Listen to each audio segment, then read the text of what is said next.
Bonne Forest est une organisation apolitique dont la mission est le maintien de l'équilibre entre exploitation environnementale et droits sociaux des Gabonais.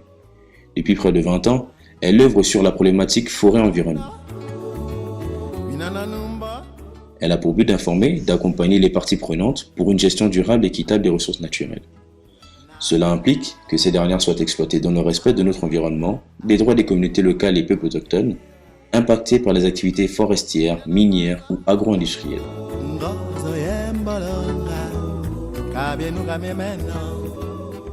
Nous disposons d'une équipe jeune et dynamique, qui travaille en synergie au sein des projets qui la composent.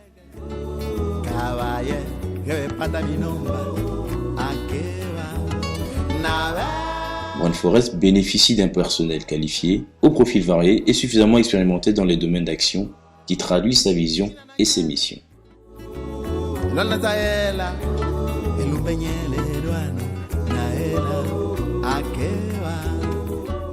Bonne Forest collabore avec d'autres acteurs, la société civile environnementale, celle sur les droits de l'homme et les acteurs institutionnels, notamment l'administration.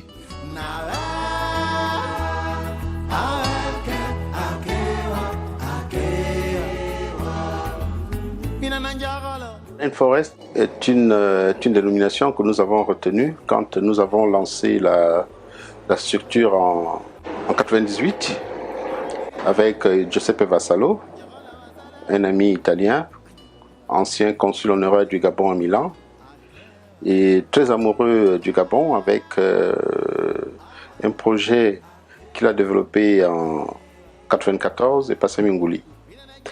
Et il a souhaité que nous avancions ensemble dans ce projet.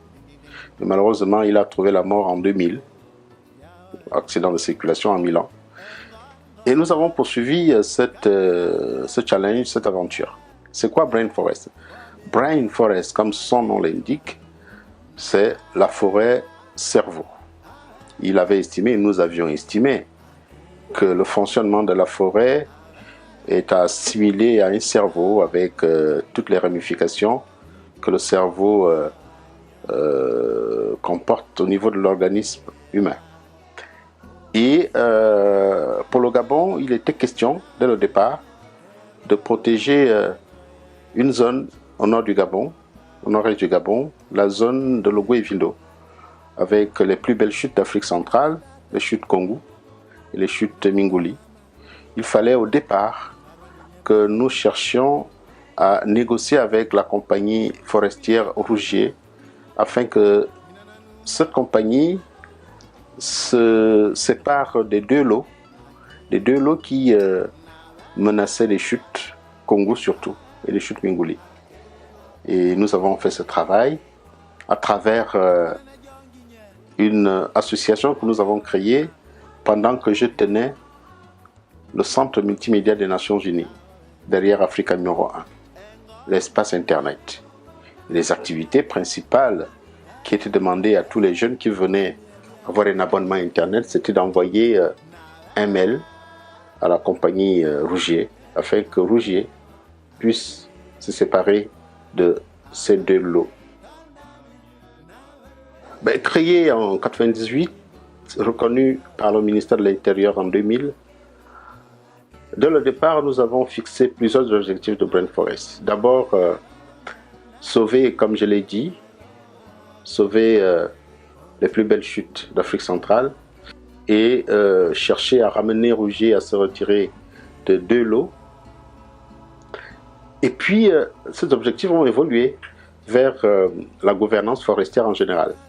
La gouvernance forestière, nous avons pensé qu'au regard de la situation de l'exploitation forestière au Gabon, qui allait dans tous les sens, que les ONG, la société civile, devaient être ses partenaires qui puissent non seulement contrôler l'exploitation qui se fait, mais aussi essayer de voir quel était l'impact de cette exploitation pour le bien-être des populations, c'est-à-dire défendre les populations qui subissent l'impact de l'exploitation forestière.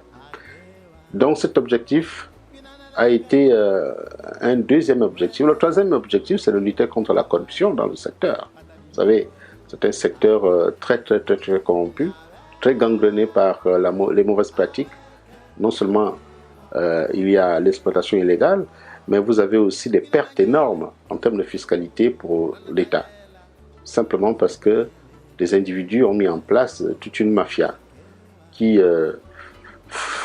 fait la promotion aujourd'hui de l'exploitation illégale et de la corruption. Après, Brain Forest a évolué vers des AGR, des activités génératrices de revenus, toujours dans le cadre de la protection de l'environnement. Et nous avons également été sollicités dans le cadre des industries extractives, c'est-à-dire comment les industries extractives contribuent au bien-être des populations et surtout à renflouer les caisses de l'État. Et là aussi se pose un problème de bonne pratique, de bonne gouvernance et la lutte contre la corruption.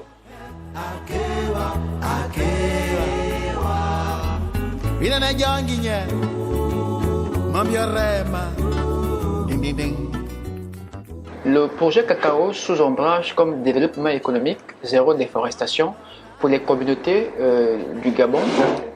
Le projet s'exécute dans la province du Wollentem au nord du Gabon, plus précisément dans le département du Wollentem. Et c'est précisément dans 2 cantons. Il y a le canton Sosolentem et le canton nord de Mivoul. Et au total, ce sont 10 villages qui sont directement impactés par le projet. L'objectif global du projet est de lutter contre la déforestation et la pauvreté par l'agroforesterie villageoise à base de cacao sous ombrage en périphérie du parc national de Minkébé. Et ce projet a 2 enjeux, un enjeu environnemental et un enjeu économique. Sur le plan environnemental, l'enjeu est de lutter contre la déforestation, de préserver les forêts à travers la culture du cacao sous ombrage. Sur le plan économique, l'enjeu central du projet est d'assurer une autonomisation financière durable des populations à travers la vente du cacao et d'autres produits forestiers non ligneux présents dans les différentes parcelles. L'enjeu central donc ici est de démontrer qu'il existe un modèle de développement économique villageois avec l'agroforesterie villageoise qui permet de lutter non seulement contre la pauvreté, mais aussi contre la déforestation et en améliorant la conservation des réserves naturelles. Depuis que le projet a démarré, que ce soit dans sa phase pilote, que dans sa phase actuelle, nous avons enregistré plusieurs résultats. D'abord, 30 planteurs ont été mobilisés et formés sur les techniques de réhabilitation des vieilles plantations de cacao. Il y a environ 70 hectares de plantations de cacao qui ont été réhabilitées. Nous avons 7 tonnes de cacao qui ont été produits par les planteurs.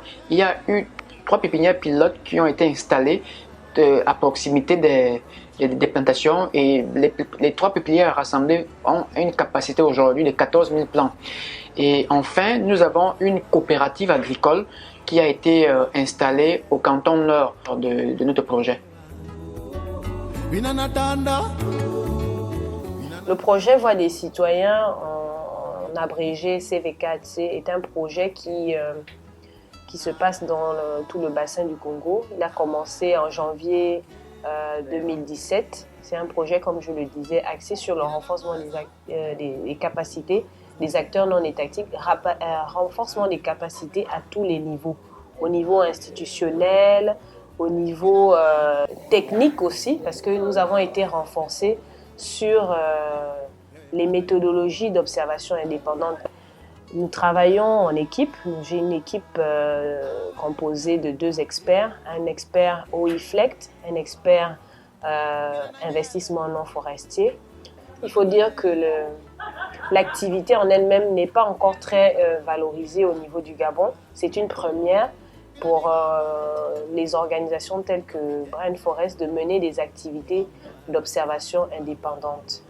Donc actuellement, nous travaillons en partenariat avec l'administration, avec laquelle nous nouons un partenariat, et d'autres organisations au niveau local qui nous appuient aussi avec des cellules que nous avons pu mettre en place parce que nous voulons étendre un réseau d'observateurs pour suivre les activités forestières au niveau local.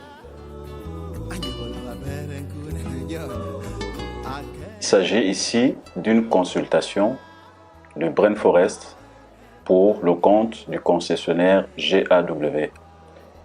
Alors, ce projet est mis en œuvre dans les provinces de l'Ogooué-Lolo et du Haut-Ogooué. Alors, il s'agit ici pour Brain Forest d'accompagner le cabinet FRMG dans la mise en œuvre des cahiers de charges contractuels pour le compte du concessionnaire GAW. Alors, l'objectif principal qui est visé est de faciliter la procédure de signature de cahiers de charges entre le concessionnaire et les populations vivant autour de la CFA d'Ogooué. Plusieurs missions ont été effectuées dans les localités de Mwanda et de Bakumba. Ces missions ont consisté dans un premier temps à sensibiliser et informer les populations sur le cadre légal et réglementaire du partage de bénéfices issus de l'exploitation forestière, conformément à l'article 251 du Code forestier. Et elles ont terminé de la première à la cinquième mission par la signature des cahiers de charges contractuels entre le concessionnaire GAW et les populations de ces deux départements.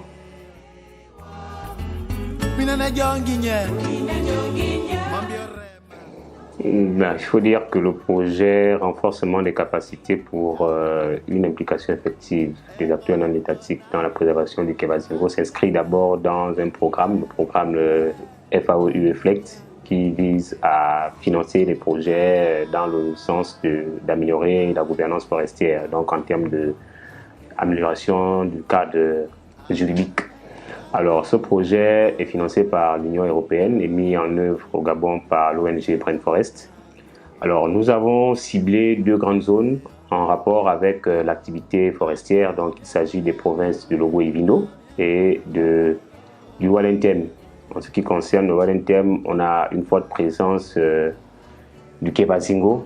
Et pour Logo et Vindo, non seulement il y a du Kevazingo, mais aussi beaucoup d'exploitations forestières.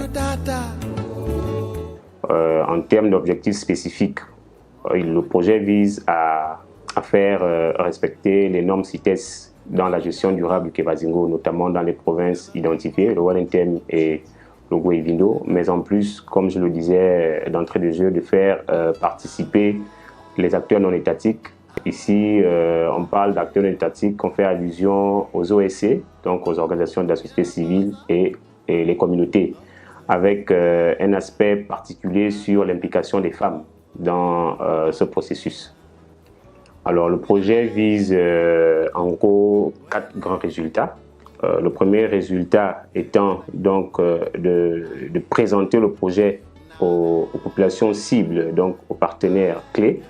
Ici, il s'agit de l'administration publique, donc par le truchement du ministère des Eaux et Forêts, le secteur privé, donc les exploitants forestiers, les organisations de la société civile et les communautés. Ensuite, il s'agira de passer au renforcement des capacités des communautés et des OSC dans l'observation indépendante des forêts et aussi parvenir à un plaidoyer dans l'amélioration du cadre juridique de la gestion du Kevazingo. Et à la fin, il s'agira de faire une visibilité du projet sur tout ce qu'on a eu comme résultat. On devra donc les présenter aux acteurs clés par le truchement de l'organisation d'un atelier qui, en même temps, nous permettra de présenter un peu les résultats sous forme de plaidoyer pour parvenir à une amélioration du cadre juridique de la gestion du Kevazingo, donc la gestion durable du Kevazingo. Le Kevazingo ou auvent est une espèce à valeur économique et culturelle très importante. À cause de sa forte demande sur le marché international, le Kevazingo a été soumis à une exploitation abusive et illégale dans l'ensemble du territoire national. Afin de garantir sa protection, le gouvernement a mis en place une série de mesures. Malheureusement, ces mesures n'ont pas rayé son commerce illégal. C'est dans ce contexte que le projet Agir pour le Kevazingo, en collaboration avec Noé, Man et Nature, le projet contribue à la protection du Kevazingo par l'implication des communautés locales et les peuples autochtones. Le projet a pour but de créer un réseau fonctionnel d'observateurs indépendants locaux, de renforcer leurs capacités opérationnelles et organisationnelles et de les former dans l'identification des infractions liées à l'exploitation du bois. L'ensemble de ces infractions permettra de faire des campagnes de plaidoyer pour maintenir l'Okévazingo dans l'annexe 2 de la CITEX et d'interdire son exploitation définitive.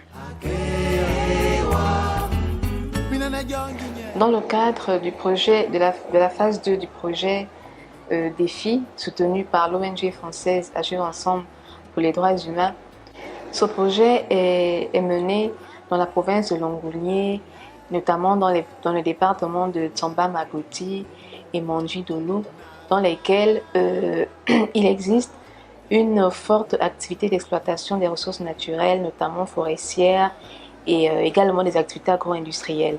Ce projet contribue à renforcer le respect des droits des défenseurs de l'environnement. Et par défenseurs de l'environnement, ici nous entendons les communautés locales, les peuples autochtones ou les OSC locales qui sont fortement impactés par les activités soit d'exploitation forestière, soit par les activités agro-industrielles. À ce jour, nous avons formé près de 7 communautés locales et 2 OSC sur les mécanismes d'alerte et de protection des droits de l'homme, mais également sur les techniques de plaidoyer. Cet appui apporté à ces communautés leur permettront d'une part de mieux se défendre en cas de violation de leurs droits, mais aussi de participer efficacement à la prise de décision concernant la gestion de leur territoire.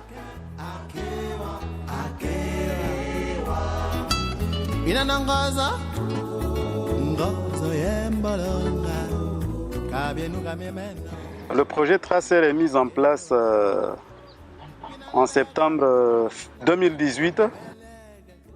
Ce projet est principalement mené au niveau de la zone économique d'Nkok, sachant bien que les activités de Tracer se font à 2 niveaux. Il y a un niveau qui est spécifiquement documentaire, donc les activités à ce niveau-là sont basées au niveau du bureau guichet unique là. Maintenant, la deuxième phase, c'est une phase d'évaluation de terrain. Du coup, les techniciens concernés par les évaluations vont chez les fournisseurs. Alors, Tracer est mis en place pour évaluer les risques des entreprises qui livrent des grumes à la zone économique d'Nkok. Il va falloir que pour qu'une entreprise soit en mesure ou autorisée de livrer ces grumes, qu'elle soit d'abord évaluée par le principe de la diligence raisonnée. Et sur cette base-là, on a affaire à des évaluations documentaires et des évaluations de terrain pour voir à quel niveau de risque ces entreprises se trouvent. Pour les entreprises qui ne sont pas certifiées au niveau FSC et autres, nécessairement en dehors des évaluations documentaires, il y a des parties terrain qui sont prévues en guise de complément pour cette évaluation. Au niveau des résultats, il faudrait juste noter qu'on est parti sur la base d'une centaine au départ du projet et à ce jour, on a moins de ce chiffre-là parce que beaucoup étaient incapables de s'arrimer aux exigences de Tracer. Maintenant, au niveau chiffré, on va aussi ajouter que les livraisons sont à hauteur de 150 000 mètres cubes par an.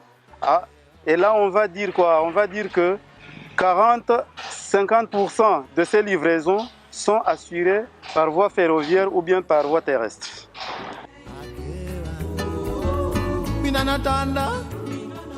Brain Forest, en partenariat avec Management System International et FHI 360, met en œuvre le projet Indice de pérennisation des organisations de la société civile pour l'Afrique subsaharienne. Brain Forest est chargé de la composante Gabon du rapport.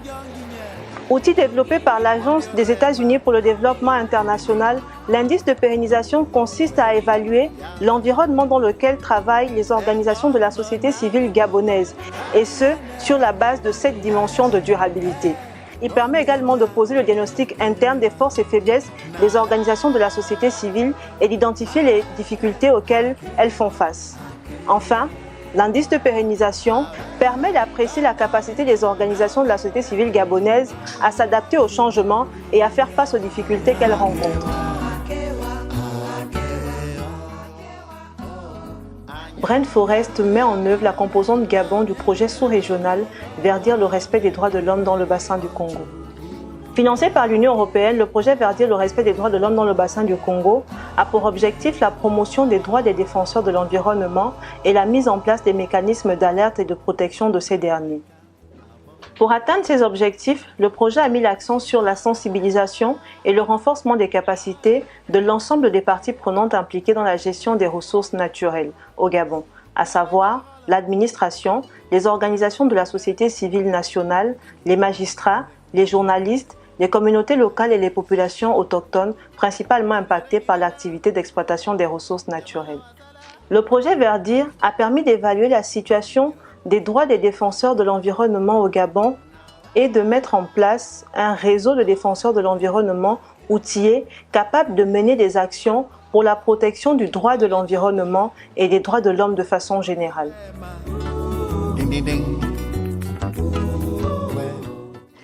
Le programme Africa Palm Oil Initiative au Gabon, en abrégé APOI, est un partenariat public-privé associant les organisations de la société civile.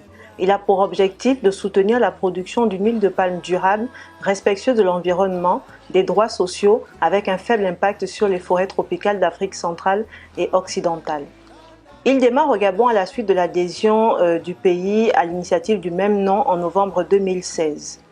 Il s'appuie sur une plateforme nationale multi-acteurs composée des représentants de l'administration, du secteur privé, des organisations de la société civile nationale et internationale. Depuis sa mise en œuvre au Gabon, le programme Africa Palm Oil Initiative a permis de définir et adopter 9 principes nationaux pour la production d'une huile de palme responsable, d'élaborer un plan d'action national pour le développement d'une filière huile de palme durable, de renforcer les capacités des membres de la plateforme sur les outils de gestion environnementale et sociale, d'élaborer un projet de normes sur la définition de la forêt, d'actualiser la norme gabonaise RSPO aux principes et critères 2018 du référentiel international, de conduire le plaidoyer pour la formalisation de la plateforme nationale APOI, qui est un cadre multi-acteurs au sein duquel Brain Forest joue aux côtés du WWF le rôle de facilitateur national.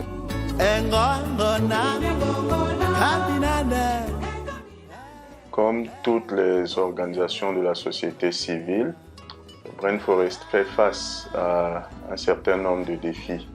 Et le premier défi, n'est-ce pas, est lié au nerf de la guerre, les financements. Mettre en œuvre les activités, payer le personnel, gérer un certain nombre de charges implique que l'organisation ait des financements constants. Or, ce n'est pas toujours le cas. Et en l'absence de financement, il est difficile de mettre en œuvre les activités et surtout de stabiliser le personnel. Une autre difficulté est celle des compétences. Vous savez, nous travaillons dans un secteur qui nécessite des compétences diversifiées. Et pour une organisation, il n'est pas toujours évident de les avoir. Ce qui fait que de temps en temps, nous sommes obligés de faire appel à des compétences externes. Le dernier défi auquel nous sommes régulièrement confrontés est en rapport avec les obstacles juridico-administratifs. Et ces obstacles juridico-administratifs font que parfois, il est difficile de mettre en œuvre des partenariats ou des activités en synergie avec l'administration.